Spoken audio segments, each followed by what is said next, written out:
Clear distinction. మనము 2 రకాల ఇవి పెట్టుకోవాలి. ఒకటేంటి అంటే నీకు రోజు నీకు యూనో నువ్వు అంటే ఇక్కడ జనరల్గా కూడా ఏమంటారు అంటే anything that is quantitative in nature or which is measurable cannot give you happiness in the long run.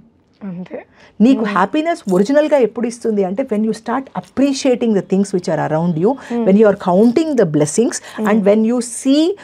అందుకే చెప్తున్నాను, ఒక ఫెయిత్, ఒక స్పిరిచువాలిటీ, ఒక యూ డూ సంథింగ్. అంటే నీకు నువ్వే బతకాలా అని కాకుండా నువ్వు సమాజానికి ఏం చేయగలవు. ఎందుకంటే మనం we cannot forget we are a part of that society. మనం ఎక్స్క్లూజివ్గా ఒక వేరే ప్లానెట్లో బతకట్లేదు, మనం ఈ సొసైటీతో బతుకుతున్నాం. సొసైటీ అండ్ నేచర్ ఈ రెండింటికి కూడా మనం కనెక్ట్ అయి ఉన్నాం. సో మన లైఫ్లో ఎప్పుడు కూడాను మనకు కాకుండా మన ఇల్లు కట్టుకోవడం అనేది మన గోల్. నువ్వు సమాజానికి కొంత బిట్ నువ్వు ఏం చేస్తున్నావు అన్నది that will never give you, it always make you feel very